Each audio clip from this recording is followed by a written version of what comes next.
Selamat pagi, salam sejahtera. Terima kasih karena bersama dengan saya di Nazilin Unity Channel. Ini satu perkara ulasan yang paling menarik sekali pagi ini, yaitu pemuda amanah Gesa Muhyiddin Saman Anwar, isu berkaitan hutang Felda. Wow, ini memang kita tunggu-tunggu. Benarkah Muhyiddin Yassin akan berani menyaman Anwar Ibrahim berkaitan hutang Felda?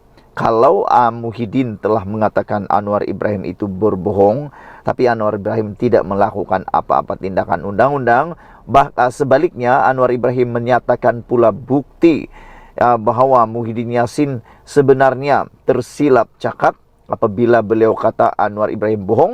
Sebaliknya Anwar Ibrahim pula ada bukti bahwa tidak pernah dibentangkan perkara itu. Pemuda amanah Gesa Muhyiddin Saman Anwar kerana perkara ini. Pemuda amanah menggesa pengerusi Perikatan Nasional Muhyiddin Yassin untuk memfailkan saman terhadap Perdana Menteri Anwar Ibrahim berhubung isu penghapusan hutang peneroka Felda. Exco Pemuda Amanah Fadli Umar Aminul Huda berkata, Muhyiddin perlu berbuat demikian setelah berkata Anwar menipu apabila berkata Presiden Bersatu itu tidak melupuskan hutang Felda berjumlah Rm8.3 bilion pada tahun 2021 ketika menjadi Perdana Menteri. Sewajarnya, kata mereka, Muhyiddin dengan segera memfailkan saman fitnah terhadap Perdana Menteri kerana ini jelas merosakkan reputasinya seolah-olah dia sendiri telah menipu ratusan ribu peneroka Felda. Kononnya, hutang Felda dilupuskan pada tahun 2021, sedangkan apa yang dibuat hanyalah mengumumkan dasar tanpa membuat tindakan pelaksanaan sewajarnya, kata Ketua Pemuda Amanah ini lagi, kata Exco Pemuda Amanah ini lagi. Sudah tentu Muhyiddin tidak mahu digemburkan sebagai penipu bangsa. Lebih-lebih lagi hampir 100% peneroka Felda ini adalah bangsa Melayu yang mungkin telah tertipu dengan janji ini dengan mengundi Perikatan Nasional pada PRU 15 yang lalu, katanya dalam satu kenyataan. Jadi saudara-saudara sekalian, apa pendapat Anda tentang ulasan kali ini daripada Exco Pemuda Amanah ini? Adakah Anda juga setuju bahwa Muhyiddin Yassin perlu menyaman Anwar Ibrahim?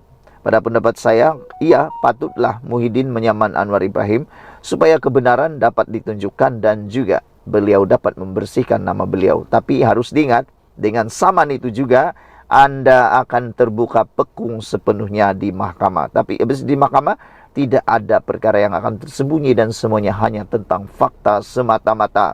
Dan benarkah apa yang dikatakan oleh Exco Pemuda Amanah ini, bahwa kalau Muhyiddin tidak menyaman Anwar Ibrahim, ini akan merosakkan reputasinya, yang seolah-olah dia sendiri telah menipu ratusan ribu peneroka Felda, yang kononnya hutang Felda dilupuskan pada tahun 2021, sedangkan apa yang dibuat hanyalah mengumumkan dasar tersebut. Sudah tentu ia tidak mahu digemburkan sebagai penipu bangsa. Sudah tentu Muhyiddin Yassin tidak mahu dicop sebagai penipu bangsa. Lebih-lebih lagi 100% peneroka Felda ini adalah bangsa Melayu yang mungkin telah tertipu dengan janji ini dengan mengundi Perikatan Nasional pada PRU 15 yang lalu. Muhyiddin dalam satu kenyataan baru-baru ini membidas Anwar sebagai berbohong berhubung langkah kerajaan melupuskan hutang peneroka Felda. Dia berkata, hutang peneroka sebenarnya sudah dilupuskan oleh kerajaan pimpinannya pada 2021. Anwar menuduh saya tidak melaksanakan pelupusan hutang peneroka Felda. Ini satu pembohongan, kata Muhyiddin lagi. Namun demikian, Anwar menegaskan sekali lagi bahwa Muhyiddin tidak pernah melaksanakan langkah untuk melupuskan pinjaman peneroka Felda berjumlah 8.3 bilion itu. Katanya memang terdapat persetujuan untuk memansuhkan hutang peneroka Felda, tetapi peruntukan itu tidak dibentangkan dalam belanjawan. Pengurusi PH berkata dia meluluskan pelupusan itu pada penghujung Jun tahun ini. PN tak ada peruntukan untuk menyelesaikan dan melupuskan hutang Felda. I stand by this record, kata Anwar Ibrahim. Hanya dalam belanjawan madani untuk 2023 saya mula serahkan Rm 990 juta peruntukan awal untuk melupuskan hutang Felda, dan yang hutang peneroka jumlahnya Rm8.3 bilion, kata Anwar Ibrahim dalam temu Anwar di Kedah semalam. Jadi apa pendapat kamu semua? Sila tinggalkan komen. Adakah Anda juga setuju Muhyiddin perlu menyaman Anwar Ibrahim dalam waktu yang terdekat atau paling cepat hari ini? Kita jumpa lagi. Bye-bye. Selamat pagi, salam sejahtera. Terima kasih karena bersama dengan saya di Nazilin Unity Channel. Saudara-saudara sekalian, sehari selepas Anwar Ibrahim membalas kenyataan Muhyiddin yang mengatakan bahwa Anwar Ibrahim berbohong tentang isu hutang Felda, akhirnya Anwar Ibrahim menemplak dan mengalahkan Muhyiddin dengan beberapa fakta yang amat menarik. Yang paling menarik sekali ialah pernyataan daripada Anwar Ibrahim yang mengatakan Muhyiddin tidak pernah membentangkan pelupusan hutang Felda itu dalam belanjawan. Jadi apabila itu berlaku, tidak ada hutang putih, kata pengerusi Felda yang baru, yaitu Sabri Sheikh. Hari ini Muhyiddin akhirnya tampil memberikan satu lagi penjelasan yang pada pendapat saya untuk mempertahankan diri beliau semata-mata. Akhirnya Muhyiddin jawab isu hutang peneroka Felda. Bekas Menteri Perdana Menteri Tan Sri Muhyiddin Yassin mendakwa Perdana Menteri Datuk Seri Anwar Ibrahim melakukan pembohongan berhubung pelupusan hutang peneroka Felda, Lembaga Kemajuan Felda. Beliau yang juga pengerusi Perikatan Nasional turut menafikan dakwaan ahli Parlimen Tambun yang menuduhnya tidak melaksanakan pelupusan hutang tersebut semasa mentadbir kerajaan. Sehingga kan di dalam media sosial ramai netizen mula menulis bahawa sebenarnya peneroka Felda, kata mereka, tertipu untuk mengundi Muhyiddin Yassin ketika PRU 15 yang lepas kerana menurut Anwar Ibrahim tidak pernah dilaksanakan pelupusan hutang semasa Muhyiddin Yassin menjadi Perdana Menteri, bahkan tidak pernah dibentangkan dalam belanjawan. Selain itu, pengerusi Felda yang baru juga menyatakan bahawa tidak ada hitam putih untuk Felda berkaitan dengan dakwaan Muhyiddin itu. Muhyiddin menegaskan, dia mengatakan bahawa pelupusan hutang peneroka Felda dilaksanakan ketika beliau menjadi Perdana Menteri. Hal itu disahkan sendiri oleh Jabatan Perdana Menteri, kata beliau. Namun, oleh kerana kekalahan aliran tunai, kerajaan PHBN tidak dapat melaksanakan pelupusan hutang secara berterusan, kata beliau lagi. Saudara-saudara sekalian, Anwar Ibrahim dalam satu ucapan di sambutan Hari Peneroka Felda berkata, pengumuman mengenai pemansuhan 80% hutang peneroka Felda yang dibuat kerajaan terdahulu tidak disertai sebarang kelulusan. Menurut Anwar, kerajaan PN hanya membuat pengumuman pelupusan hutang berjumlah RM8.3 bilion tersebut. Saya ulang sekali lagi, Perdana Menteri sekarang Anwar Ibrahim menyatakan bahawa pengumuman mengenai pemansuhan 80% hutang peneroka Felda yang dibuat kerajaan terdahulu tidak disertai sebarang kelulusan. Itu fakta menurut Anwar Ibrahim. Menurut beliau lagi, kerajaan PN hanya membuat pengumuman pelupusan hutang berjumlah RM8.3 bilion tersebut. Muhyiddin memaklumkan dirinya bukanlah seorang yang suka berbohong dan tidak menunaikan janji.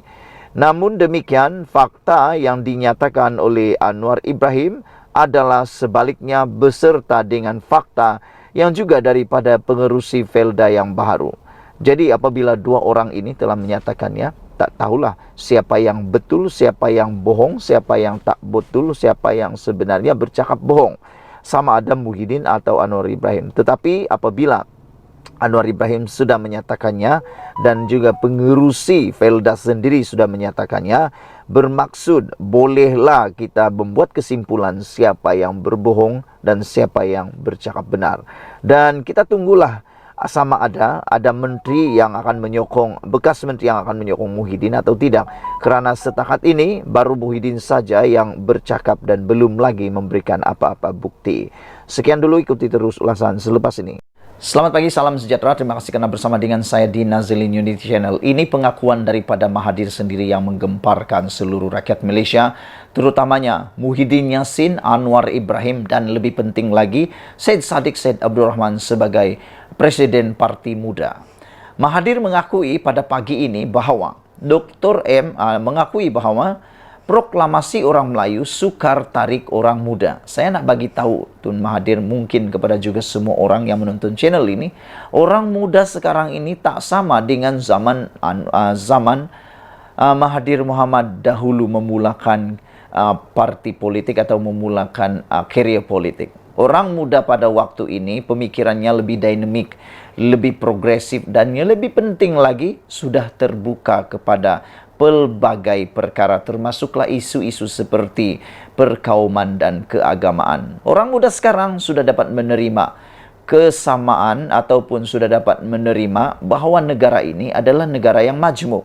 Kita sudah biasa mula tinggal dengan rakyat yang pelbagai, bangsa, agama, dan juga keturunan. Bahkan sekarang ini dengan media massa yang terbuka, dengan sekarang ini pengangkutan yang telah maju, ada kapal terbang, semua orang mampu naik kapal terbang. Orang Sabah dah kenal orang Semenanjung Malaysia, orang Semenanjung Malaysia dah kawin orang Sabah dan Sarawak, ada keluarga, bahkan ada sudah yang menetap di Sabah Sarawak. Jadi itu sebabnya, mungkin sebabnya itu orang muda, itulah sebabnya orang muda sukar untuk tertarik dengan proklamasi orang Melayu. Ini diakui sendiri oleh Mahathir. Pengasas proklamasi orang Melayu, Dr. Mahathir Mohamad, mengakui sukar menarik sokongan orang muda kepada inisiatif itu yang disokong pemimpin parti pembangkang seperti PAS dan Bersatu. Beliau berkata, orang muda tidak mengikut sejarah, negara dan perjuangan pemimpin dulu. Saya tidak setuju dengan apa yang Mahathir kata ini. Apabila Mahathir kata orang muda tidak mengikut sejarah negara dan perjuangan pemimpin dulu, saya tidak setuju. Saya sebagai seorang anak muda, orang Sabah, saya tidak setuju apabila Mahathir kata orang muda tidak mengikut sejarah. Siapa kata orang muda tak ikut sejarah? Orang muda ikut sejarah. Kita lah yang paling suka sejarah sekarang. Tanya saja orang muda-muda sekarang ni lebih berminat. Sebenarnya berminat ikut sejarah yang tepat, bukan ikut sejarah ahli politik. Saya nak kata ada dua beza sejarah yang betul dengan sejarah ahli politik punya. Versi sejarah ahli politik. Saya kalau nak tahu, saya ini bukanlah pakar sejarah sangatlah, tapi membesar dengan ilmu sejarah. Di universiti dulu belajar sejarah. Saya memang belajar sejarah. Itu sebab saya tidak setuju dengan Tun Mahathir kata bahwa orang muda tidak mengikut sejarah. Saya ikut sejarah, saya orang muda. Dan bagaimana Anda? Kita orang muda ikut sejarah. Kita ikut sejarah. Cuma sejarah ini ada dua versinya yang harus kita hati-hati. Yang satu tuh sejarah ilmunya, yang ada ilmu. Yang satu lagi sejarah versi politik. Yang tak elok itu ialah, bukan tak elok sangatlah, tapi yang sukar untuk kita mengerti dan kadang-kadang berubah mengikut dinamik politik ialah sejarah versi politik. Ini kayak yang dimaksudkan oleh Tun Mahathir bahwa orang muda tidak mengikut sejarah. Orang muda ikut ilmu sejarah. Ilmu sejarah yang kita belajar di universiti, di sekolah maupun di mana-mana sejarah yang secara tidak formal, itu kita ikut. Tapi kalau versi politik, ini mungkin yang dimaksudkan oleh Tun Mahathir. Saya pikir sejarah versi politik itu harus dimengertikan dengan berhati-hati. Karena sejarah dalam versi politik itu adalah mengikut acuan politik semata-mata untuk kepentingan pribadi atau parti politik tertentu. Selepas itu, kalau Tun Mahathir kata orang muda tidak mengikut sejarah dan perjuangan pemimpin dulu, ini pun saya tak setuju. Kerana orang muda sekarang sangat menghormati pemimpin-pemimpin terdahulu, termasuklah Tun Mahathir Mohamad sendiri. Siapakah orang muda di Malaysia ini yang tak kenal sejarah negarawan ini? Kita kenal Tun Mahathir, kita hargai Tun Mahathir, kita tahu sumbangan Tun Mahathir kepada Malaysia banyak, kita tak nafikan. Dia adalah bapa kemajuan Malaysia. Boleh kata juga bapa kepada perindustrian Malaysia. Dialah yang memperkenalkan proton, dialah juga yang memajukan Malaysia. Tetapi kita tahu dia juga yang memperkenalkan wawasan 2020. Kata Tun Mahathir Mohamad, kita hadapi masalah dengan orang muda kerana mereka tidak mengikuti sejarah negara, perjuangan negara kita, kata Mahathir. Banyak daripada orang muda tak faham, kata Mahathir. Dia cakap mereka sekarang okey, tapi dia berada dalam keadaan okey sekarang sebab kita, kata Mahathir. Ya, betul lah tu. Kita okey sekarang sebab Mahathir. Tapi untuk mengikut Mahathir punya kehendak dan telunjuk yang seterusnya, kita tak oke. Kita ikut kepimpinan yang terbaru terkini. Takkanlah sampai bila-bila nak ikut telunjuk Mahathir baru kita oke. Kita hormati Tun Mahathir sebagai negarawan kita yang ulung, negarawan kita yang terbaik. Tapi untuk terus ikut telunjuk beliau, itu tak oke. Kita nak mempunyai negara yang benar-benar mengikut acuan pemimpin semasa. Sebelum ini, proklamasi itu dilaporkan bertujuan untuk menyatukan orang Melayu melangkaui garis politik. Malaysia kini melaporkan semua pihak yang menandatangani proklamasi itu sepakat untuk bekerjasama pada PRN akan datang. Saudara-saudara sekalian, itu pendapat saya tentang apa yang dikatakan oleh Dr. Mahathir tentang proklamasi orang Melayu, sukar tarik orang muda. Itu pada pendapat saya mengapa anak-anak muda kurang tertarik, kerana apabila orang-orang muda sekarang sudah mula berfikiran terbuka, mula berfikiran lebih kritikal dan kritis untuk menilai keadaan yang tertentu. Dan saya juga tidak setuju apabila Mahathir kata banyak daripada orang muda tak faham. Dia cakap mereka sekarang okey, tapi dia berada dalam keadaan okey sekarang sebab kita, kata Mahathir. Apabila Mahathir juga kata orang muda tidak mengikut sejarah negara dan perjuangan pemimpin dulu, ini pun saya tidak setuju sebab orang muda sekarang mengikuti sejarah dan juga menghormati perjuangan pemimpin dulu. Dengan kata lain, kalau dimengertikan secara sejarahnya, boleh kata mungkin dalam pengertian saya, mungkin Mahathir cuba mengaitkan dengan nilai patriotisme dan nasionalisme dalam kalangan orang-orang muda. Orang-orang muda sekarang adalah orang muda yang ada nilai patriotisme, nilai nasionalisme sebenarnya. Kalau dikata mereka tidak mempunyai nilai nasionalisme dan nilai patriotisme, saya tidak setuju. Harap-harap Tun Mahathir terus kekal kuat, sehat, melihat negara Malaysia ini mencapai negara maju seperti yang beliau impikan. Sekian dulu untuk kali ini. Ikuti terus ulasan selepas ini.